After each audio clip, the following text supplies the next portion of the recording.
All right, everyone, welcome back to another Game Vault video. As always, I'm Captain Beefy with the Game Vault, and we're going to talk about this article from Bounding into Comics today. U.S. Department of Defense officially designates League of Legends and Path of Exile 2 parent company Tencent as one of many Chinese military companies operating within the country.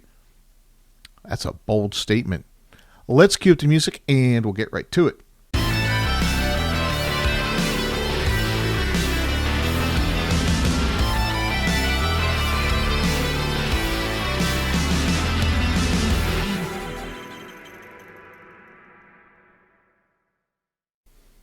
All right, so if you've been watching the channel at all, you know we've talked about Tencent more than one time here.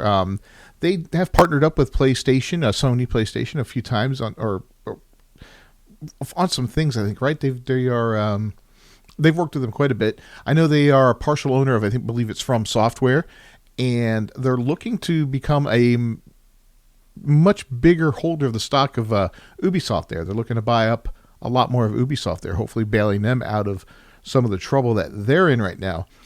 Now, China and South Korea have been putting out some banger video games lately, which has been great. But I don't trust China. You know what? I've mentioned that in my videos and all that. Black Myth Wukong, great game and all that. I don't trust China. It's not the people of China I don't trust. It's not the game developers of China I don't trust. We'll get it straight. Don't get it twisted. It's the government, the communist government. It cannot be trusted. And I'm sorry, that's just a fact. You can't trust communism. But let's take a look at this article and see what this is all about here. In the latest escalation of geopolitical tensions between the two world superpowers, a routine investigative procedure conducted by the United States Department of Defense has resulted in the China-based entertainment conglomerate Tencent being officially identified as one of the many Chinese military companies currently operating on Uncle Sam's home turf. I think this was done a while back. I don't think this is any new news here. For those unfamiliar with or in need of a refresher regarding the overtly bureaucratic mechanics of the American government, to put it extremely succinctly, rather than having free access to Uncle Sam's bank account, the country's military, under the general jurisdiction of its Department of Defense, is instead given a yearly and variable operating budget as determined and approved by Congress. This budget is grossly bloated. Prior to 1961, the entire process was handled solely by the respective appropriations committees of the governing body's two chambers, the House and the Senate, and prior to 1867, the original Finance Committee. However, in 1961, Congress began making use of the National Defense Authorization Act, the NDAA, thus respectively dividing up the duties of budget usage determination and funding between the Senate and House's individual armed services and appropriations committees. The federal government has become this disgustingly bloated monstrosity that is just wasting money, left and right. I am not a fan of my government. I love my country. I love the United States. I am, I wouldn't want to live anywhere else in the world. But I do not trust or like my government at all. I don't care who's in charge of it right now, to be honest with you. I'm definitely not a Democrat. I'm not an old school Republican. I do like this populist movement that's going on right now, and I'm hoping to see something new rise up from the ashes of the old Republican Party, which is kind of being dismantled as we speak here. I know a lot of people hate what's going on here, the MAGA movement, as they call it, and all that. But that's just because they're being told to hate it, and I don't know why they're being told to hate it. But they hate it because, everybody's pushing against it because it's stopping the money train that's keeping so many people. It's stopping a gravy train, basically, that's feeding so many politicians. So many people are getting rich off of this through kickbacks and just outright theft and all that.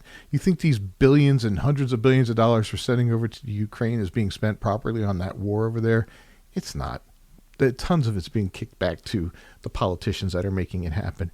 You think every time a government contract is awarded to a company out there that, anyway, that's a whole other can of worms to talk about another day. But anyway, to this end, When it comes to the NDAA for 2021, all four bodies approved the inclusion of a new measure as derived from an executive order from then President Donald Trump barring American investment in China's warfighting industry, requiring the Secretary of Defense to spend the next 10 years identifying each entity the Secretary determines, based on the most recent information available, is operating directly or indirectly in the United States or any of its territories and possessions that is a Chinese military company, and provide an annual report on these findings. Now, the term Chinese military company does not include natural persons, clarified Congress within the Act's text, and means an entity that is directly or indirectly owned, controlled, or beneficially owned by, or in an official or unofficial capacity acting as an agent of or on behalf of the People's Liberation Army or any other organization subordinate to the Central Military Commission of the Chinese Communist Party, or identified as a military-civil fusion contributor to the Chinese defense industrial base and engaged in providing commercial services, manufacturing, producing, or exporting. That's a mouthful there.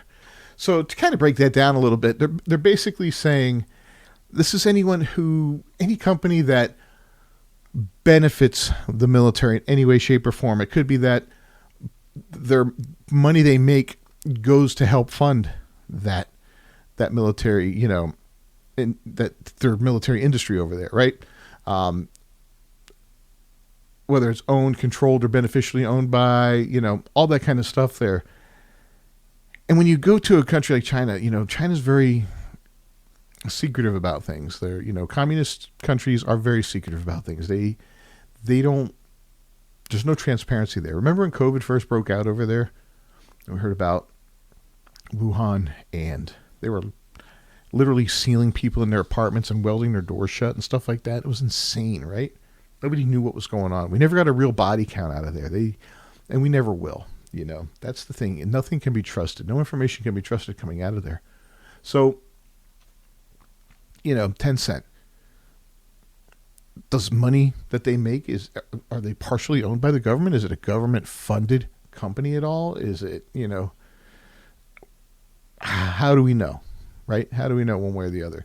I'd like to hope and think that they're not, but that's where that lack of trust. And I said we were doing a video, I don't know, a week or two ago, talking about, I think it was talking about Tencent and Ubisoft, and saying how, is China going to be the country is going to bail out Ubisoft and all that, and how I don't like that happening. I don't want that to be the case because I don't trust China, and I still don't trust China. But, it's going to be what it's going to be. We're going to have to see how all this pans out. Anyway, it was the Secretary's latest round of determinations as made publicly available on January 6th that Tencent Holdings Limited, perhaps most notable among the site's readership for their video game-related holdings, which currently include full ownership over such entities as League of Legends developer Riot Games and Path of Exile duology team Grinding Gear Games, as well as a number of partial investments in such studios as Dark Souls series heralds From Software and the ever-flailing Ubisoft, was confirmed to have received the military company label. Unfortunately for those curious, at current, the U.S. government has not disclosed just which aspects of the Chinese corporate giant's operations have drawn their suspicions, with the Secretary's official communique on the matter only containing a list of the infringing companies. So this could be something that is just suspected at the time. It could be something that they're just thinking might be the case. Who knows? And again, I don't trust China. I don't trust my own government either. So who knows what they saw, what triggered them on this. It'll be curious if we ever see some transparency on this. I'd be curious to see what made them think this might be the case. Anyway, for their part, Tencent has rejected the Department of Defense's findings, telling the press in a written statement, our inclusion on this list is clearly a mistake. We're not a military company or supplier, they asserted. Unlike sanctions or export controls, the listing has no impact on our business. We will nonetheless work with the Department of Defense to address any misunderstanding. That right there is good. So they're not trying to hide anything from the sound of things there. So, hopefully this all pans out and things get figured out there for the sake of Tencent and gaming and all that. Gaming has been in a lot of trouble lately. The whole gaming ecosphere is in a lot of trouble right now. Western gaming is falling apart. The only successful games, truly successful games we've seen lately have been coming out of, Korea and China, and some from Japan too. I mean, American games have been just faltering and flailing left and right. I mean, there's been, there's always exceptions, of course, but for the most part, Western gaming is just DOA right now. And, and that's it's at their own hand.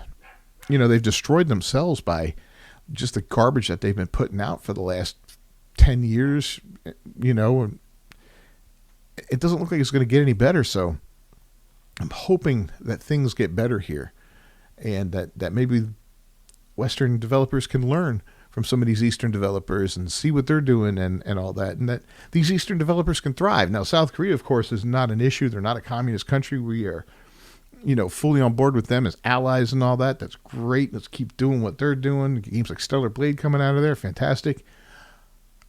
China, on the other hand, it's a dicey relationship there. We are not friends with China in any way, shape, or form. They are a competitor of the U.S., and it would crush us given the chance in any way, shape, or form that they could. So they can't be trusted. So we got to be really careful here with this. Anyway, under the recently passed NDAA for 2024, starting in June 2026, the Department of Defense will no longer be allowed to directly purchase goods, services, or technology to provide a service that connects to the facilities of a third party, including backhaul, roaming, or interconnection arrangements from Chinese military companies, and will be banned from doing so indirectly the following year. Now, whether Tencent will manage to convince the U.S. government to remove them from said list before this ban takes effect remains to be seen. So I'm wondering what that's going to do. Is that going to make, if they don't get removed from that list, is League of Legends going to be suddenly illegal to play? Are we not going to be able to play it here in the U.S.? I know that's a huge game over here. Is Path of Exile 2 going to be shut down in the U.S.? It's crazy the thought of the impact this sort of thing can have on the whole gaming ecosphere. From Software, Sony's looking to possibly buy into From Software and partner up with them and make that part of their studio. I don't know if Tencent would still own any portion of that, or if Sony would buy them out completely, but if they still own a portion of that company, would that make their games unavailable in the U.S.? It's a really interesting thought. Sound off in the comments below. Let me know what your thoughts are on that. I don't know how all this works, but I'd be curious if someone out there who knows a little bit more about this type of thing can sound off and educate me on that. So it's very, very strange. Anyway, leave a like on the video down below. Don't forget to subscribe to the channel and ring that bell for notifications, and we'll keep an eye on this and see what happens. I'll see you guys next time. Until then, peace.